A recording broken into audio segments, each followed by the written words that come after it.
Time now for another edition of Talkin Beavers, and it is another Power 5 loss for Oregon State, but who stood out against Minnesota? We give out our game balls, and another former Beaver making waves in the NFL. Which quarterback is giving the #1 draft pick a run for his money? All that and more coming up on Talkin Beavers.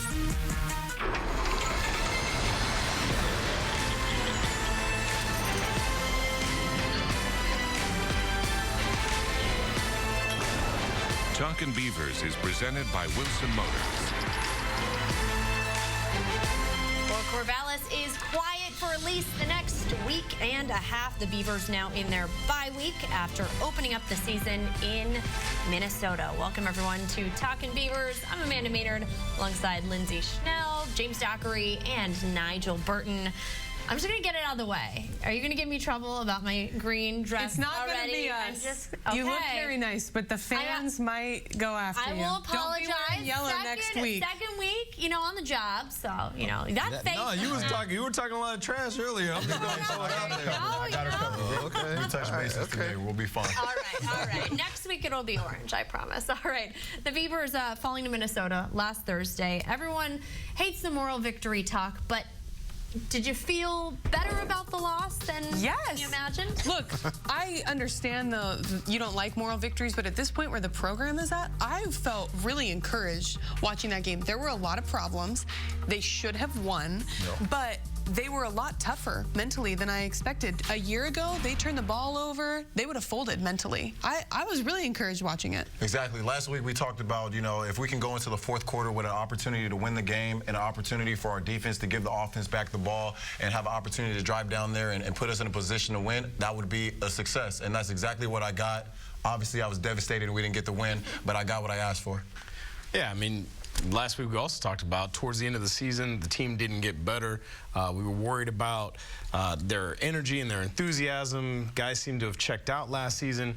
You watch that game, they were not only checked in the whole time, but they got better even as the game went on. It wasn't until the fourth quarter where they really kind of just got wore down, but they found ways to improve. Things changed. I really love how the coordinators changed a lot of their plan as things, either went this way or that way for the Beavs. So, yeah, it was a really encouraging start, and obviously, we wanted to win, but live to play another play. I thought before the game that they could win, they were going to win 2-3 games this season. I think they can play with some teams now. I think they can play. I mean, Cal can't tackle to save its life. They can play with Cal if they can score. I think they can give Arizona a game. They got Idaho State the week after the bye. Boise State will be really interesting. But Washington I'm State? more encouraged. I mean, I look. Wait. Washington State just lost to an FCS team. Okay, Eastern Washington solid. Okay, what's his name? Cooper Kupp should be a Pac-12 receiver at this point, given how he has torched Pac-12 defenses. He might be an NFL guy right now. He just needs to forego the rest of his season. I think that was Washington State's bad game. But no, I mean, they could play with them. So from a coaching perspective, how do you build on a close loss like that? Well, sometimes close losses can be worse than blowouts. I don't think this will be the case. I think they went home thinking we really should have won this football game. And I think, when you break it down, obviously we'll talk about this later on, but there's some issue obviously with protection. There's some issues with the wide receivers. Defensively, there's some things that we need to shore up in terms of tackling and being a little bit more assignment sound. But when you look at across the board, the improvement at quarterback, the improvement in that running back, the improvement on defense in terms of tackling, pressure, all those different things, hey, I'll take it and keep moving, stay positive. And they were furious that they lost. And I don't think that was the case all the time in the last few years. They were really, really angry. And all the players said, I don't care about some moral victory. And Anderson was angry too. That's a step in the right direction. One of the guys that was fired up, Daryl Garrettson, a guy that played pretty well. And Mike Parker had the chance to catch up with him a little earlier today to get his take on the game. With quarterback Daryl Garrettson during this bye week.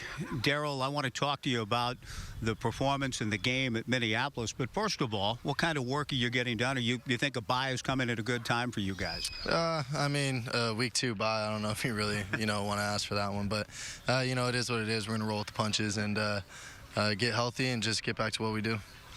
Daryl, overall, how would you evaluate how things went for you in your first start at Oregon State in Minneapolis? I thought it went all right. Obviously, there were some throws I wish I could add back, and there's a couple things that I wanted to get to, but saw it on film. We're just going to get better and move on from here. And what are the things you hope to be better at? Just more anticipation, timing, and stuff with the receivers. you know, getting the ball downhill, running, you know, running north and south, and so just working on those things. And once we get that, I think we'll be all right. Final thing, Daryl, and that is the hunger that you have now as a team and the disappointment you all collectively felt. I've heard that's a big theme, that you guys were, that loss hurt. Yeah. That tells me that you guys expect to win. Yeah, no, we go into every game expecting to win, and you know, after that one hurt, and we all knew we should have played a lot better. We feel like we could have been in that game a lot longer, and so we gotta bounce back. We gotta, you know, roll with the punches and keep fighting. Thank you, Daryl. Yeah, thank you. Back to you. It seemed like certainly he was a guy that a lot of people looked to, was pretty happy with his play. What did you feel like was the area of the game that encouraged you most? Well, it wasn't the offensive line, which we're going to talk about later. But despite the line, I thought that Garrettson played really well. He can sling it. He found receivers. He was getting pressured left and right all day long. He still threw some really good balls. People catching them was a different story. And I thought Ryan Nall looked good again. Well, yeah, I was going to say with the Oregon State passing game obviously is much improved, but I want to go on the defensive side of the ball and just talk about how the defensive backs tackled in space. Last year we saw a lot of missed tackles against spread teams and a lot of missed tackles in general on the perimeter, and I thought this weekend our DBs, when the receivers caught the ball, they did a great job of closing the ground and making the tackle. Let's how about some numbers to back up all of the good feelings, okay? Daryl Garrettson, 62% completion percentage. Last year, average was just under 47%, which is not Division I football. Threw 10 touchdowns total the entire season between all three quarterbacks. He threw almost a third of that in one game. Defensively, gave up 256 yards passing on average and over 225 yards rushing on average. Last Thursday night, 130 yards passing, 150 yards rushing. So the numbers also backed up the feelings. Now it's how can you turn those numbers, because games aren't won and lost on yardage, how can you turn them into wins? All right, much more on the offense. Coming up later in the show, we're breaking down Seth Collins' transition to receiver. How should the Beavers be utilizing him on offense? But first, we are taking a closer look at Garrettson's play. What do our analysts think of his impact on the offense? For 5.5, Garrettson the snap. Daryl fires into the end zone. Caught! Noah Togiai. Touchdown, Beavers. Garrettson, 4 completions on this drive to 4 different receivers. Looking for a bunch in the end zone. Has a man. It is caught, and it's a touchdown for Victor Bolden. And it is time now for our Comcast Business Class, built for performance, and we are taking a closer look at Daryl Garrettson's numbers versus Minnesota, and he certainly looked like the real deal against the Golden Gophers in his first start for Oregon State, going 25 of 40. Again, here's these big numbers that Nigel was talking about: 3 touchdowns, 0 interceptions, and even though he's only played 1 game in the Oregon State uniform, he certainly seems to be earning the respect of his coaches and teammates. Here's what they had to say about him a little earlier. Garrettson, line drive pass is caught. That'll be a touchdown. Daryl Garrettson has come in and done a very nice job through the transfer year, handling the scout team, getting to know his teammates, them getting to know him, understanding his work ethic, and he handled that scenario very well. He's been in the fight. He's won some big-time games in big-time environments in the past, and we're excited to see what he can do in the Pac-12. Coming from Utah State, he played a year or 2 there, and he's played in big games, so he knows what it's like to be here, and I seen that right off the bat. When he come in, spring ball, he's just composed, and he shows his experience. You know, he doesn't crack under pressure. He plays through a lot of tough situations because he's strong-minded. You know, I'd probably say his mental strength is one of his best attributes. Doesn't look that big of a quarterback. I mean, he's not super buff or anything like that, but his pocket presence, so the way he can maneuver in the pocket and, scramble for yards, and that's what makes him dangerous in my point of view. So what impressed you guys most about what you saw from Garrettson? Well, he was getting pressured all day, like I said, and he didn't really seem that flustered by it, as much as you could potentially be anyway. Yeah, just like, last week we talked about DG and his leadership, his moxie, his poise. And I think when you have a quarterback that gets hit that hard as a defender, that's what you want. In the beginning of the game, the coaches always preach to us, we got to hit the quarterback, get him off his spot. He got hit, and he was able to still bounce back and show some poise and make hard throws. 3 touchdowns, no interceptions. I mean, I think that's a coach's best friend. I mean, you always teach defensive guys, just like James said. I mean, every quarterback's affected by getting hit. And he actually had a way of fighting back. I mean, one, if you had to sum it up in words, he's tough. He was accurate. He didn't kill him with mistakes. Did I mention he's tough? I mean, and when you think about it, that's what this program needed. It didn't need a Jared Goff. It didn't need a 5-star guy who looks pretty in the pocket and great with his shirt off. It needed a guy who could really just go through the wars, who could take the shots, keep going, keep throwing, and really have that sense of urgency and toughness that that's what this team needs, and that's what this team has. Is the guy that they need is Darryl Garretson, no doubt. I think it set the tone for the rest of the season based on his toughness. And how can you be an offensive lineman if all of a sudden you've got a bum knee or your foot hurts or you're a wide receiver, my shoulder hurts, I'm going to come out of the game after what I just saw the quarterback take on and stay in? Nah, man, I'll keep playing. And it just gives you a chance. It gives you, as a player, you know you have a chance to win. Just like when I played in Carolina my first year, we weren't that good, but I knew we had Cam, so we have a chance. One of the things he did acknowledge after the game is he said he even thought he was holding on to the ball a little too long. Nigel said that to me via text message. We don't want to talk about the text. Break it down. We won't go into all of them. But break it down. Tell us why, because you said that too, that there were a few times. So is that because his receivers weren't getting open? Well, that's the part that's hard. I mean, we talked about that off air, right? Yeah. We were trying. It's hard off of television to figure out why is he hanging on to the football. Is he hanging on to the football because he's not sure where to go, or is he hanging on because the wide receivers are getting locked down? You couldn't really tell, but you knew that the timing was off, which is why I think even Darryl mentioned, hey, I got to work on my timing and my anticipation with the receivers when they're coming out of breaks, because that ball needs to come out of his hand before the receiver actually comes out of a break. And he hasn't been in action for a while. You know, he sat out all last year. He's going against a team that had a top 25 defense. So for him to come in and put up those numbers with 3 touchdowns, no interceptions, we could take that for game 1. All right, more offense still coming up. We check in on the former Beavs hoping to survive the final round of cuts in the NFL. And then, of course, gotta look at some of the rough spots. The O-line with some big issues against Minnesota. How can they fix it? So after the game, Gary Anderson saying pass protection the most glaring issue, as if you couldn't tell by some of the video that we showed you. He said they need to be more creative there. What do you do to fix that at this point? Well, now you're going to take my breakdown away. I mean, shoot, what's the point? We might as well just jump to the next block. I mean, there's a lot of things you can do. I mean, and what's funny is there's a lot of teams when you watch this past Saturday who really struggled with coming up with answers to a lot of great defensive lines. I go to UCLA. You know, there were a lot of different, you know, obviously USC, good I mean, grief. Myles Garrett might be the best defensive player in the country. True, but there's... So I don't think Minnesota is that. But here's the best part. There are still ways you can slow Myles Garrett down, and that's what James and we talked about off air was you can, one, run the football. Other things you can do, there's screens, there's shovel passes, there's different types of screens you can do, there's draws.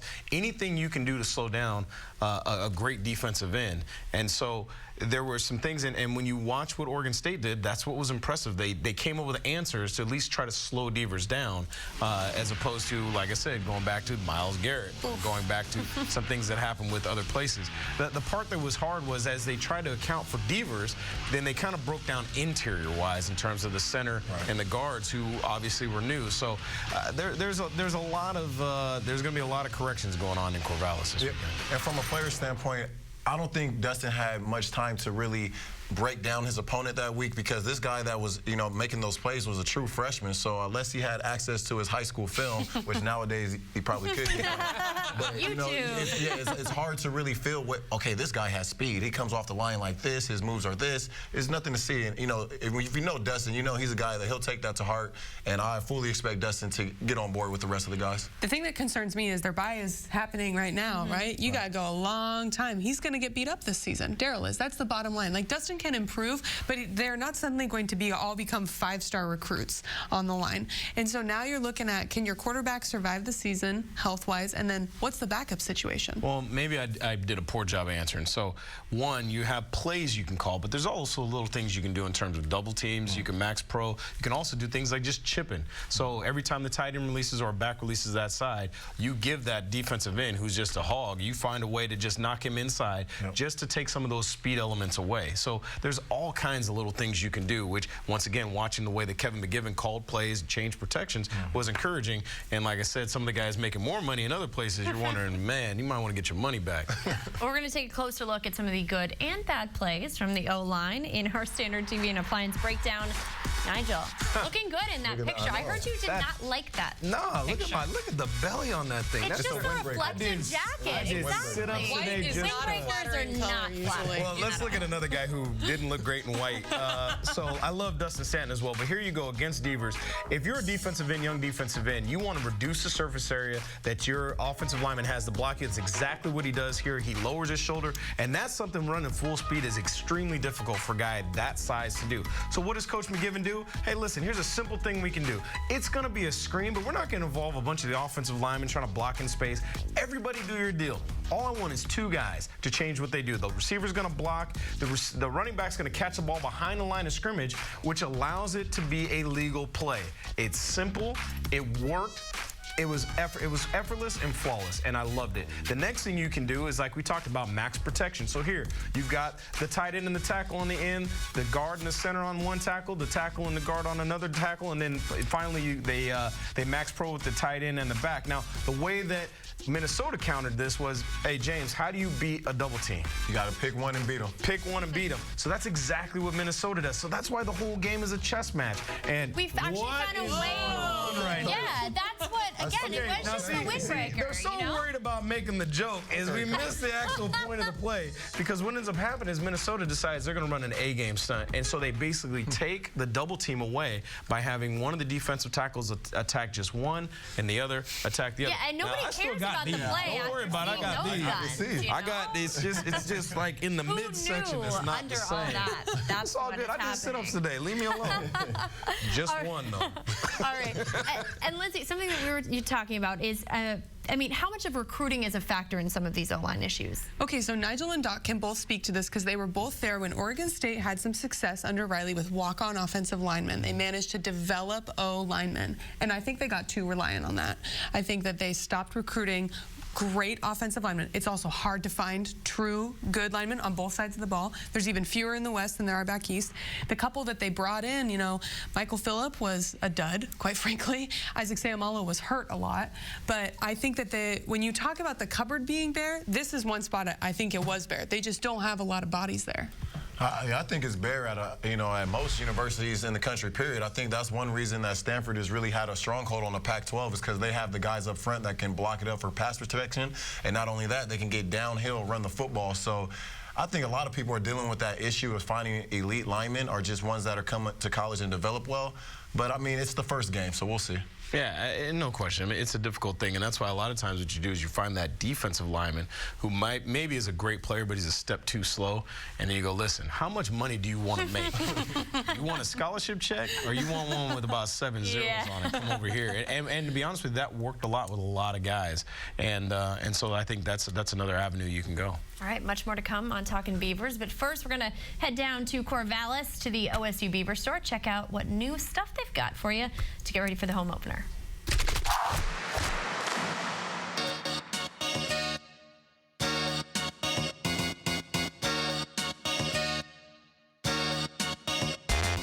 Hey guys, we're at the OSU Beaver Store campus location, and I'm here just reliving some of my old glory days. We want to get you guys ready for next week's home opener against Idaho State.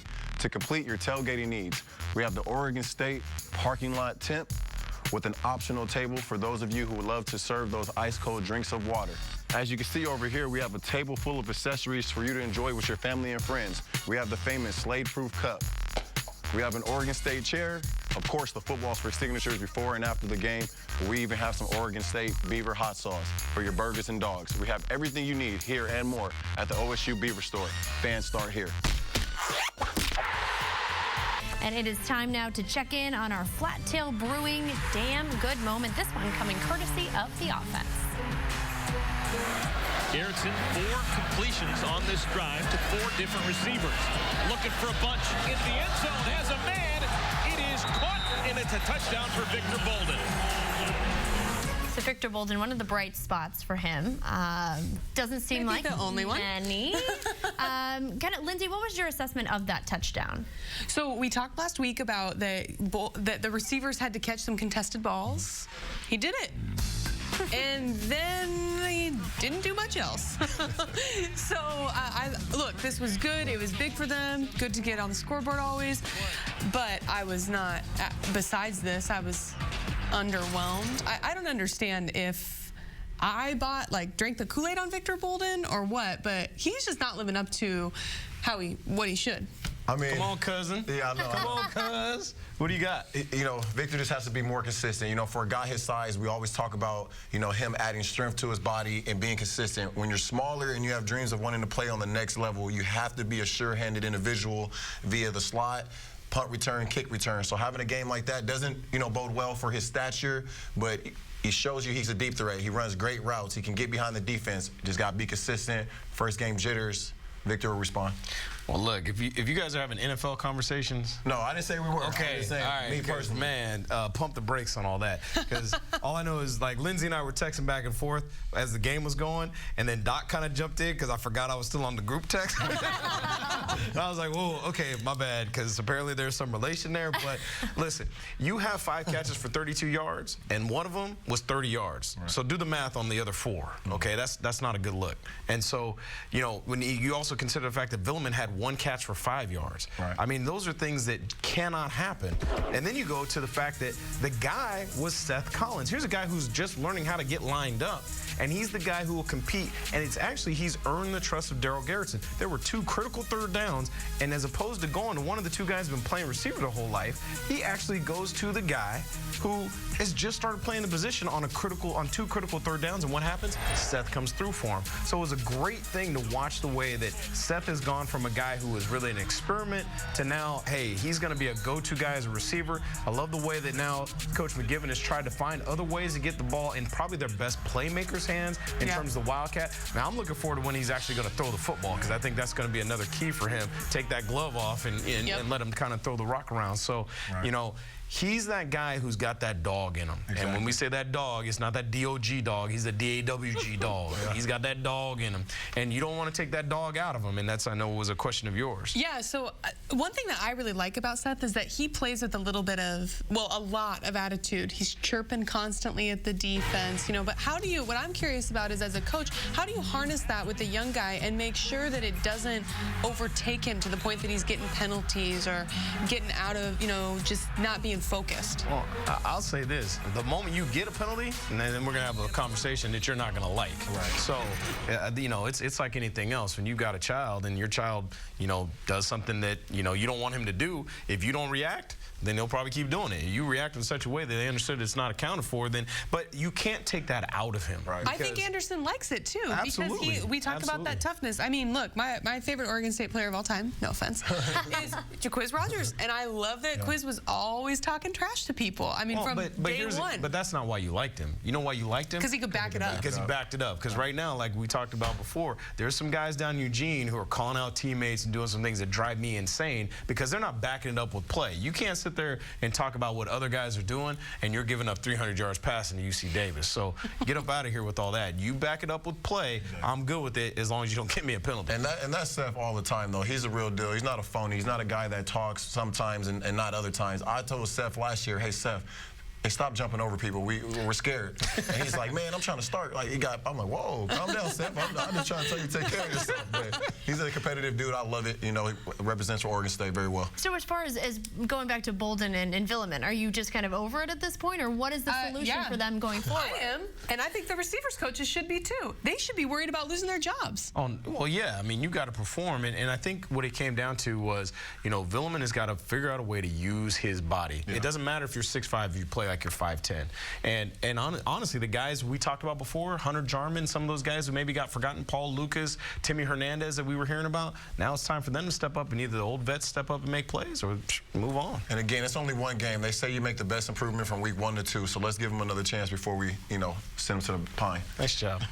You're still going to be invited to Thanksgiving. All right, coming up next, a little later in the show, we're going to be checking in on some of the former Beavs trying to make those NFL rosters.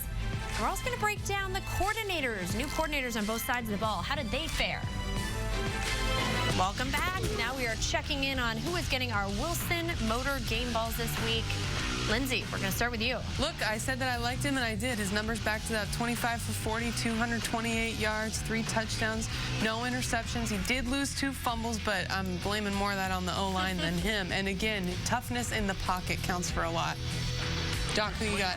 Well, actually, I think this one's mine, only because Lindsey went and took the guy who probably should get the game ball. I'm going to give it to the guy who, I mean, I got to commend him for coming back to his team, finding a new role, being comfortable, looks like comfortable with that role, and really to the coordinators for finding ways to get the ball in his hands because he's a natural playmaker. Seth Collins is my guy. I'm going Devin Chappelle from the secondary. I'm loving the DBs that can come up and make tackles, physical, aggressive tackles, not ankle biting and tackling with proper leverage and wrapping up. That's a tight end right there with a solo tackle. We love it. Right here, he's dropping back, outside leverage tackle. We talk about that. Dislodge the ball, show physicality. Receivers watch film, and they like to see that as well. All right. Well, speaking of the defense, again, we've talked a little bit about Kevin McGivern. James, what did you kind of think about the job that Kevin Clune's doing as the new defensive coordinator? I mean, I love what he's got going on over there. Clearly, they're focusing on open field tackling. Clearly, they have an attitude. They're just more aggressive. You know, you see a lot of guys going down first contact, and that just goes to show that they talk about that. It's a point of emphasis. Too many times you watch college football on the weekends, you see a bubble route turn into a 20-yard gain. That's unnecessary. If you're trying to be a great defense, DBs, you must tackle as well as take care of the deep ball. As far as Kevin McGivern as a play caller, you had a question mark, didn't you? Well, I agree with Nigel that I like that he mixed things up a lot. Again, I thought that, you know, a fair criticism of under the Riley regime is they did a lot of the same thing all the time, but I liked it. The one thing I didn't like was 4th and 1 in the fourth quarter. Why'd they go to the shotgun? That was confusing to me. But you two are the X's and O's experts, so could you please tell me why they went to the shotgun? If I was that much of an expert, I wouldn't be sitting here. I don't know. Me personally, I said, you know, I don't know. I've never coached in a big-time environment like that other than, you know, last week against Sherwood. But I just think that, you know, we can go simple. Sometimes less is more. We only need 1 yard. We have a big bruising running back, Ryan Nall. Give him the ball from, you know, let him get downhill, and let's see what happens. Yeah, I think you do what you do. I think when you start shuffling, next thing you know, first time a guy takes a snap from under center, ask Stanford against Oregon last year, fumbles 2 of them in critical situations on 4th downs. I go back to Kevin Clune, the one, you know, I gave a lot of praise to McGivern. Kevin Clune, the thing that I really liked was last year, and I love Kalani Sitake. Obviously, did a great job. He's the head coach of BYU, just beat Arizona. But I think Kalani tried to sometimes put square pegs into circular holes. They were not ready to run as much man-to-man as Kalani wanted to run, and they paid for it dearly in all of their pass yards that they gave up. I think Kevin more went to it. Now, he's got older guys who are a little more seasoned, understand what they're doing, but I thought he mixed coverage up a little bit better. I thought that, you know, they were able to get pressure in certain situations. Obviously, the 2 things that his focus are going to be also on red zone defense and 3rd down defense. You can't give up 50% if you really want to be in the upper echelon. I wouldn't say elite, but if you want to be in the top half, you can't give up 50% on 3rd downs. Well, new quarterback, revamped coaching staff. Gary Anderson has obviously had no problem shaking things up in hopes of a more productive offense. 1 game in, the team feels it is moving in the right direction under play caller Kevin McGivern. Lindsey had the chance to sit down with him to see just how much better he thinks this offense can be. Tell me how in year 2 this offense can get better. A lot of it really starts with quarterback play. You know, that'll be huge going forward, and you know, hopefully we got some things addressed in establishing a starter coming out of spring ball and a guy that could kind of lead the offense through the summer workouts. You know, tried to establish some chemistry there with some of the skilled players around him. Looking for a bunch in the end zone, has a man caught, and it's a touchdown for Victor Bolden. Outside of wins and losses, what are some statistical things that you guys can look at improvement-wise? We break it down in a couple different areas. You know, our 1st down efficiency is really a big area. You know, we want to be over 50% efficient, you know, whether we're running the ball or throwing the ball on 1st down. You know, that'll be a big key for us, being able to stay ahead of the chains. Really starting with 1st down and being more efficient in that area. You know, hopefully some things take care of itself after that. Tim Cook out of the backfield, nothing but green in front of him. Touchdown, Oregon State. You're a co-offensive coordinator, but you're calling the plays. Explain to me how that works, because I think from an outside, it's easy to think, well, that sounds like a lot of people being a lot of cooks in the kitchen. Coach Woods and I work really closely in all areas of the offense, and really what happens on game days is an extension of what goes on in the week as far as game planning and practicing and you know, your practice preparations.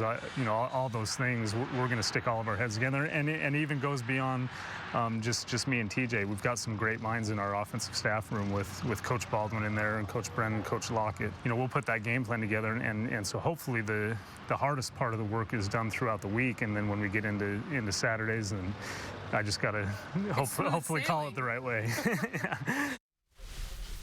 And it is time now for our Toyota of Portland on Broadway tune-up.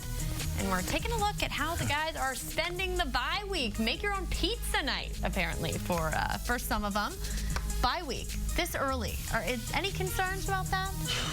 Yeah, you're gonna, I mean, look, you just have the regular wear and tear, right? Like, you're never as healthy going forward as you are, like, right before the first game. So you're just tired, you're beat up, but I'm worried about Garrettson. I'm worried about if the offensive line can keep him healthy all year.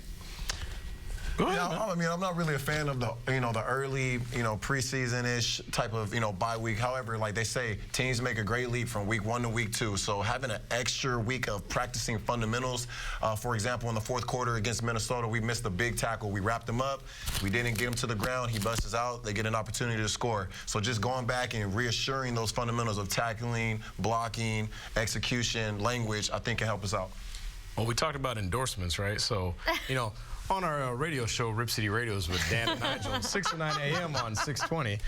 No, we talked to Coach Anderson on our show and asked him, what's the plan for bye week? And he basically said, listen, it's going to be a little bit like fall camp. It's going to be some Oregon State versus Oregon State, our plays versus our guys.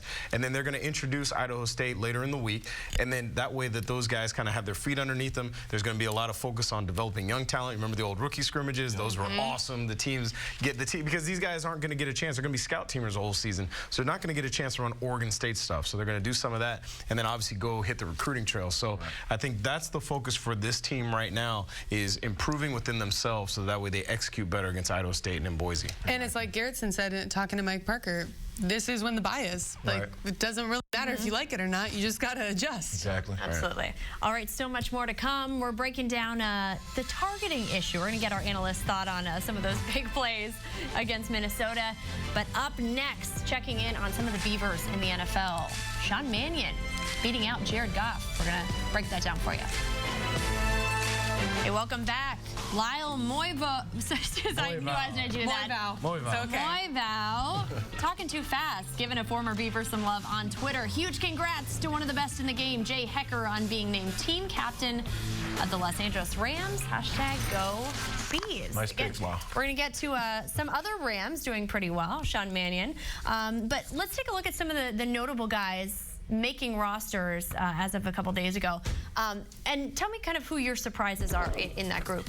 So Quiz got cut. I was surprised by that, although I'm not an NFL junkie, probably certainly not to the degree that Doc is. But then Quiz and Pecco both got cut from the Bears. Pecco got picked up by the Broncos.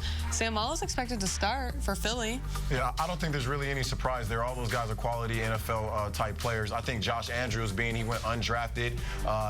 He's a very athletic offensive lineman. He put a lot of work in here training with Aaron Woods, and that's my neighbor, so congratulations, Josh. I mean, all kinds of shout-outs. Boom is a big, that's impressive just because it wasn't that long ago that he was a receiver. Right. Genetic freak, though. Absolutely. And of course, I mean, I'm expecting big things from Brandon Cooks, because I always am. Jordan Poyer as well. Yeah. No, I mean, hey, the biggest shock, obviously, is watching Sean Mannion throwing balls against the goalposts on Hard Knocks, and now he gets put ahead of the #1 overall pick in Jared Goff. I mean, that was shocking, not just here, but across the NFL and across the country. To have the #1 overall pick is now inactive for his first week.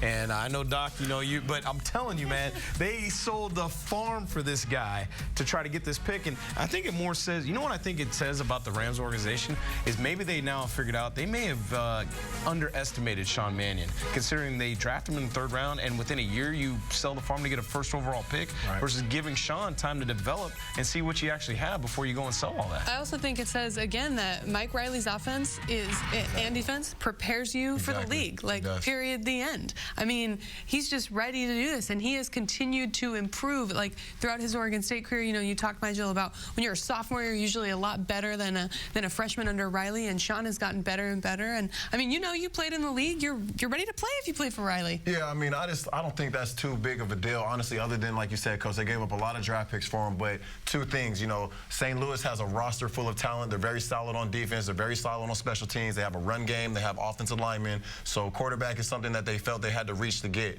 Sean Mannion, in my opinion, watching the Pac-12 over the last few years, I think he's the better pro quarterback. He ran a pro-style offense under a very difficult scheme under Riley.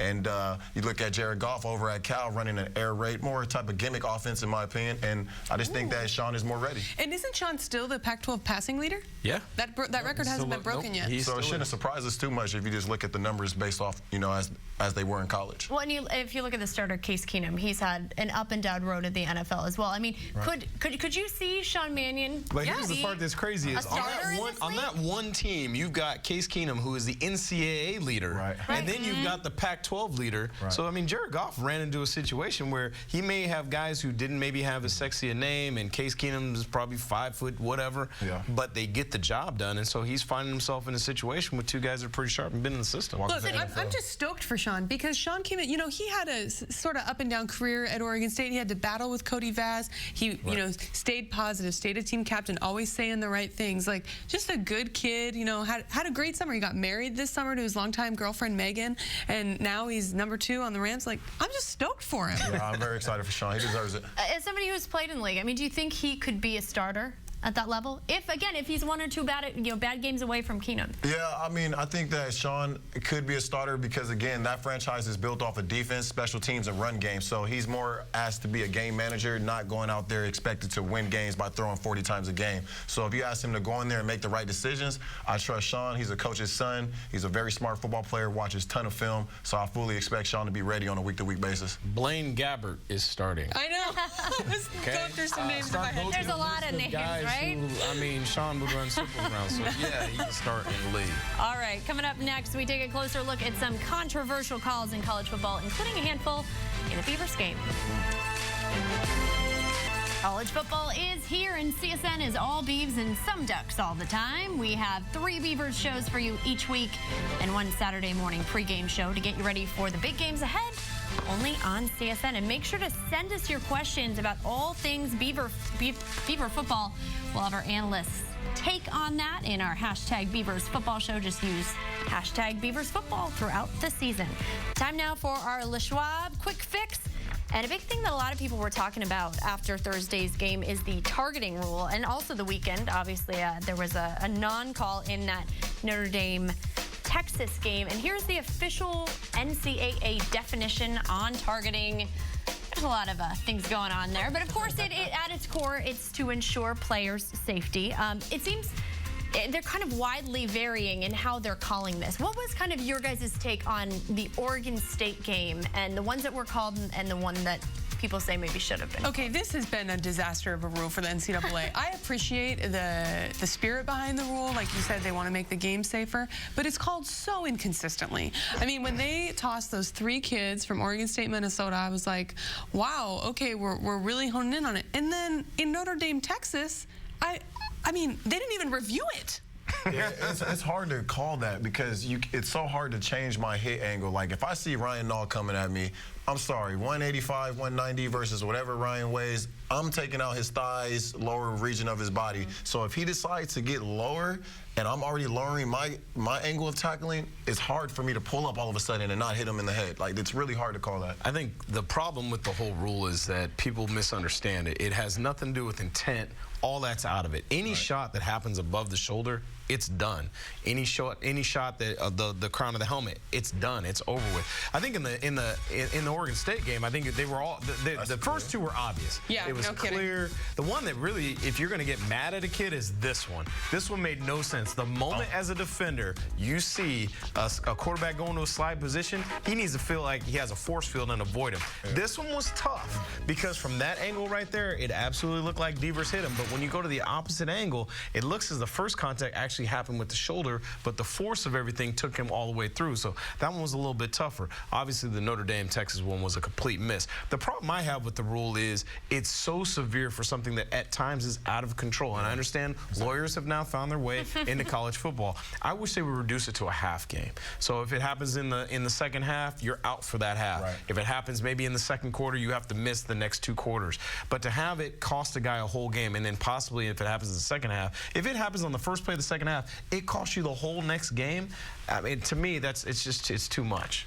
So you really feel like it's a refining of the penalties, because they have tried to, again, add and tweak the rule, you know, this season. Well, and this year you can go back. You don't have to call targeting initially. You can go back, review it, and then call it after the fact. Right. As long as the next play hasn't been snapped. Now, that being said, I mean, the rule is never going to go back. It's not. No, going it's backwards. here to stay. It's not going to happen. And from a player's safety point, it makes sense. But in terms of the penalty for it is the part that I think is just it's heavy-handed. And again, it's really hard. It's really hard for a defender to pull up. I mean, the one where the quarterback was sliding, we're taught. You see the quarterback sliding foot first. He's protecting himself, lay off. But the other ones, you know, receivers catching the ball, you want to dislodge that ball. It's hard. The receiver trying to get down, protect himself. He knows the hit is coming. I'm putting my shoulder pads thinking he was here. Now he's here. Hit him in the head. Did I mean to do that? No. Did I do it? Yes. Now I'm out for the whole game. It's a little bit of confusion there. So now, as a coach, then, if the rule is what it is, how do you coach it? Yeah, coach it in practice. Or you just say, try not to. It's tough too, because you don't tackle that much in practice anymore. Yeah, it's hard. So I mean, you basically try to teach guys that the target area is really the waist and below if you're in the open field, and if you're on a quarterback, it's even harder because you can't hit guys in the leg. So the target area is so small, and it really what it teaches guys to do is to grab. It teaches guys to reach and grab as opposed to use their bodies. So you got to see what you hit. If you can see what you hit, then hopefully you see your aiming point at the correct spot. But football happens so fast, it's so aggressive, just like that. It's really hard to do. All right, well, another good session here. Of course, a week and a half before the Beavers play again, Idaho State at home. Thanks so much for joining us. We'll see you next week. I'll be there, baby. Let's go.